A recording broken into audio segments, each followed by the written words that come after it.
Angie Meeker. I, for 10 years, have been the WordPress Meetup organizer and WordCamp conference organizer here in Columbus. Don't tell them that I'm here because they won't let me come back. It's a secret. Okay. Well, so have you guys ever had this happen to you? You walk into a clothing store, and like the second that you walk into the store, the clerk is in your face, and they're like, hey, can I help you find something? Is there anything you're here for today? Like, we've all had that experience, right? And it's the worst. Like, when it happens to me, I just want to turn around and walk out the store and never, like, I see nods already. You're like, yes, right? What could they do? They, instead of getting in your face as soon as you get there, they could take a minute, like, watch at least, like, what part of the store you go to. Are you going to baby diapers? Or are you going to kayaks? You know, the very different options there. There's a better way to do that in the store, and there's a better way to do it on your website, too. So what I'm going to talk about today look, you have 4 emails now. Before you had 3. So maybe that's it. You guys don't look. Everyone close your eyes real quick. That's it. Hey, sweet. Oh, did you guys see that? Did it say that? Oh, man, you're quick. Dang it. Oh, my God, the whole tab says it. Okay, well, we'll keep going. All right.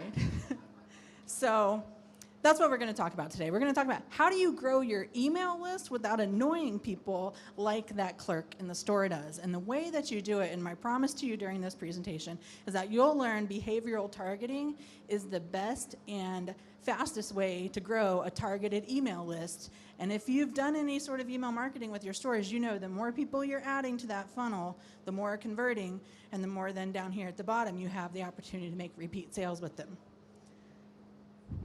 He is really, like, he's having a hard time tonight, isn't he? I'm kidding, it's me, it's totally me. Okay, all right. So here's the thing, behavioral targeting is this. It's customizing what your visitors see based on the actions they take on your site. Not what you're doing on your site, but based on what they're doing on your site. It's personal. It treats every person who comes to your store like an actual human being instead of some avatar that you created in business school. It's scalable. Hey. It works for a store that has 100 visitors a month, and it works for a store that has 100,000 visitors a month. And it works for everyone. So it works for the store that's selling shoes. It works for the store that's selling courses or memberships. It works for all of those. I didn't say this earlier. I'm the Director of Customer Success for Optin Monster, which is a lead generation software. I live here in Columbus. Obviously, I do my life here in Columbus. My entire job at Optin Monster is to help people understand how they increase their conversions and leads. Not technically how to do it, because we have support for that, but how do we talk about the strategy of how do you do this on your site? So that's what we're here to talk about today.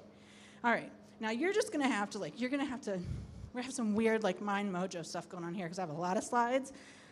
So, all right. So behavioral targeting, it looks at these 4 things. It looks at who is your customer, where is your customer, what are they looking for, what do they want to do, and what's keeping them from what they want to do. The first one we're going to look at is who they are. And what I'm going to do, instead of just telling you, like, go do this, this, and this, I'm going to show you how some other companies have done it so that you can get an idea of real-life companies like yours who have done this. Not just great big huge ones, but ones that are tiny, ones that are kind of not so tiny, all the way up. So our first example is Snack Nation. So you've got, like, yeah, I know, see, I told you, he's far behind already. All right, so we're like, no wonder. Next. Stop, okay. Snack Nation, so they're here in Columbus. Oddly enough, that's why I led with them, like some hometown pride, Ohio against the world. Snack Nation, they're a bulk snack delivery company. You can go on their website and you can purchase a subscription to have a box of snacks sent to your home or sent to your work every single month. It's pretty great. This is what they do to begin their targeted email list. When you land on their website, you see this opt-in, and the first thing it does is it asks, are you here for your office or are you here for your home? If you're here for your home and you click home, it directs you to their store where you can just go and you can purchase a subscription, and like a week later, you've got a bunch of tasty snacks at your house. If you click home, though, it takes you to a sales page where the entire goal of that sales page is to get you to book a call with them, because they know that that buying cycle is longer. They know that the company who's ordering office snacks will close faster and a bigger sale if they can actually get on the call with them and say, let's talk about what you need. They also know that those are two very different people, right? So everything that they do marketing-wise to those people needs to be different. And then also, this person has a longer buying cycle, right? Like maybe the person that's looking at this website for office is like a secretary. She's not the decision maker, right? So they're trying to get those two people where they need to go as quickly as possible. And now here's the thing. After they click that, after they segment those users right on their homepage, every bit of messaging, every email marketing opportunity after that, whether it's like sign up now for a free trial or sign up now for a free Amazon gift card, whatever, it's segmented already for those two people. So then when that person subscribes for a free trial or for their 10% off or whatever it is, they already have in their email marketing system that this opt-in, that click on that opt-in is connected to an office buyer. It's connected to a home buyer. So everything that comes after that's already segmented. Kinobody, yeah, thanks. Okay, so Kinobody sells fitness products. They sell like supplements, they sell gym equipment, they also sell fitness courses, all on Shopify too. When you go to their homepage, you first land and there are two buttons that say right within the content of their site, are you a man or a woman? That's a pretty obvious way to segment for the fitness industry, right? But once you click one of those buttons, it takes you to this survey. This survey, these are Optin Monster links. When you click on one of these, hey, now's a good click, watch this. Yeah, see, you click on one of those pieces of the survey, and it opens up a unique opt-in. So this piece of the survey is, I'm skinny, I don't need any help losing weight, I just want to build muscle. If you click that first one, you're segmented to one piece of their list, one group in their list. You click the second one, you're segmented to another one. And the third one, which is, I'm really overweight and I don't move at all, can you help me? Each one of those, then they opt into a different group in the list, and everything then that they send from there out is segmented based on that user, which is really, like, how much more powerful is that than sending someone who's really overweight information about how to get ready for the next like bodybuilding competition? That's stupid. That's a waste of your time. It's a waste of their time. Don't do that. So where do you get started doing that? Where do you get started targeting your opt-ins and your marketing to who your customers are? A couple of places. I mentioned user personas earlier, like they're stupid, but they're not entirely stupid. Like they've done a very good job at segmenting their users into, fit, not so fit, really unfit. It's a really great place to start. You can also look in your Google Analytics demographics if you have that turned on. That will give you a lot of great information about who's coming to your site, what are they interested in, and how can you begin to split that out. And then also, some of the most major social networks actually have really good analytics built into them, like Twitter and Pinterest specifically. If you get in and you look at the analytics, we'll give you really good information about what types of people are visiting your site so that you can begin to segment them out that way. So where are they? How many of you here, you sell internationally already? Or you're thinking about it, you'd like to sell internationally in the future. So now we're moving on to where they are, like literally physically where are your customers. Skates.co.uk is a store that sells skates. Like they sell skates, skateboards, skate products, and all of that sort of thing, but they sell internationally. They're based in the UK.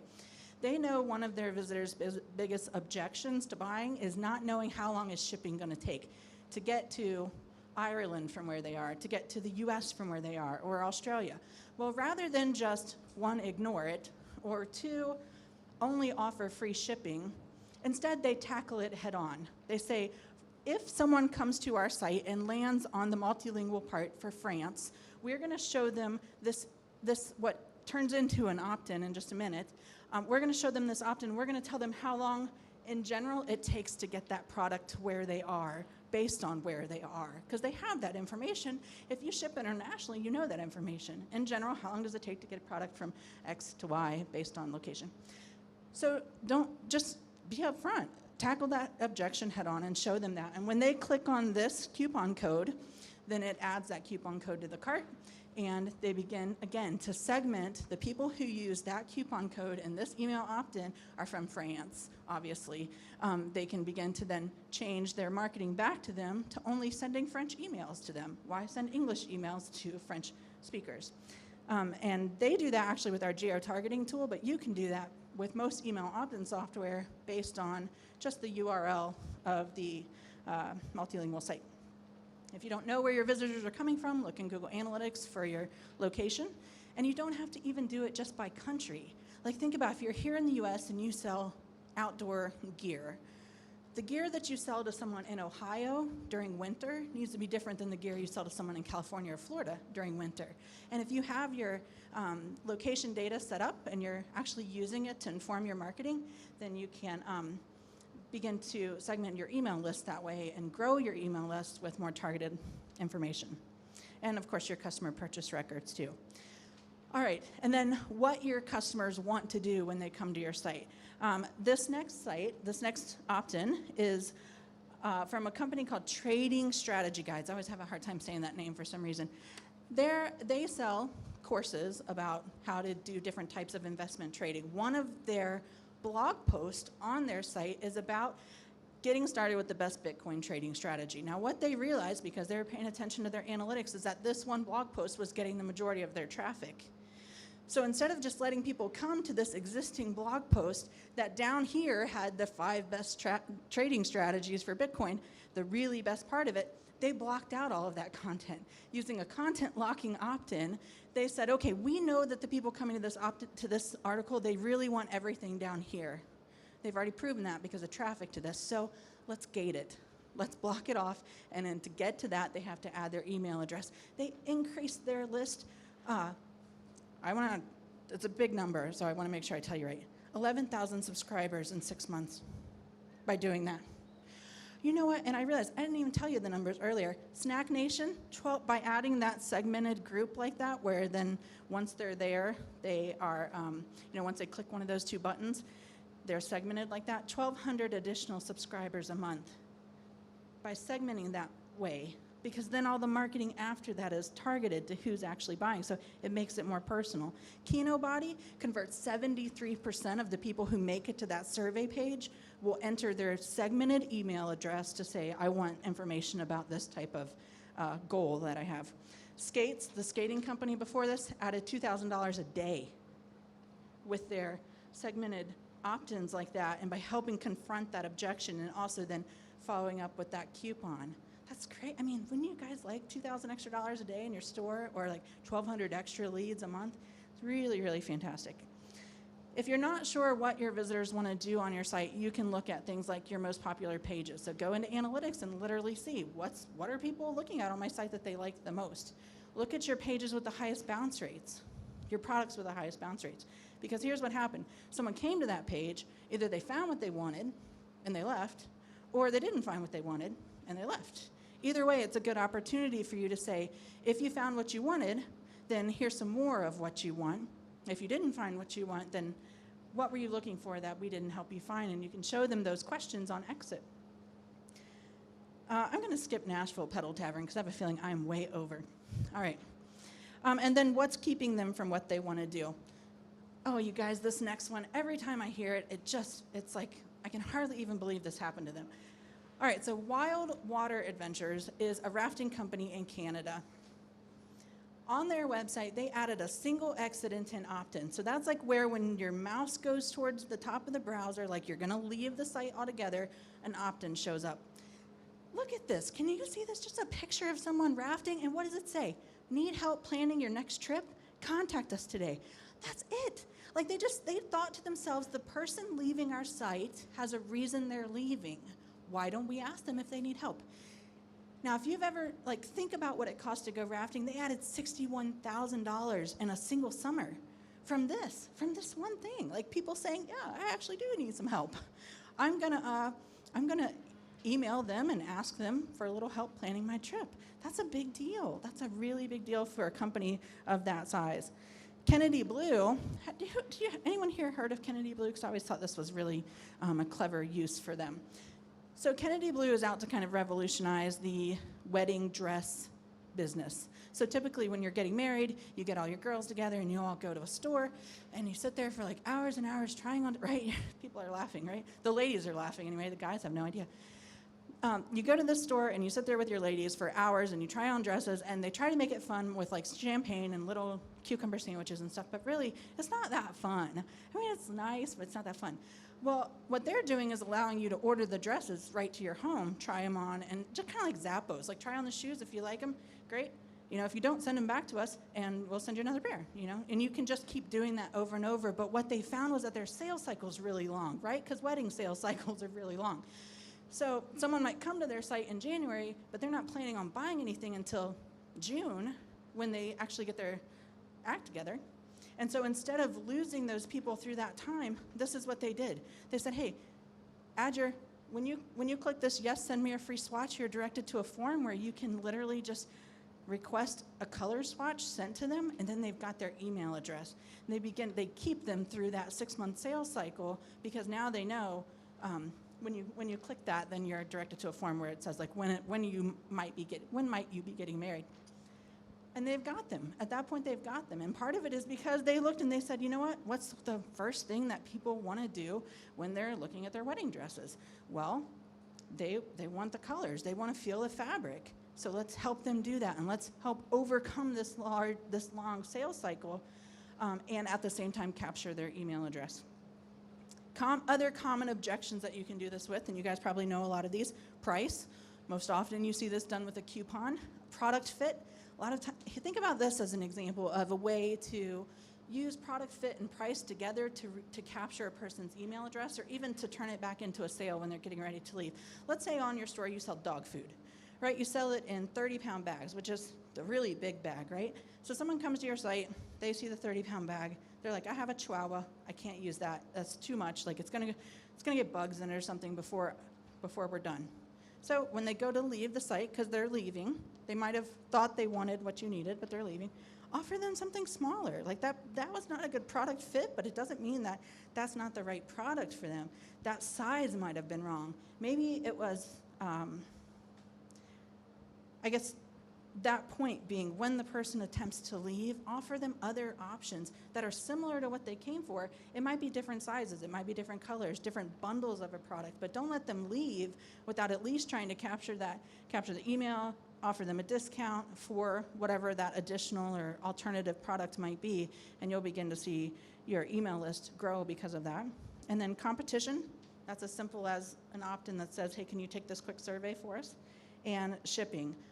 Some of those options that we talked about earlier, the companies that were tackling shipping head on instead of just letting their people guess, or offering free shipping even. Also really great ways to add people to your email list, and the people that you do add then are segmented in the process. All right, that's all I have for you. My promise was that the best way to grow your email list is with behavioral targeting, and any one of those options would be better than just adding a pop-up on the front of your site or on every page of your site that says, would you like 10% off?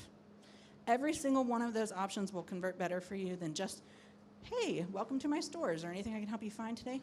Don't do that. Don't be that store.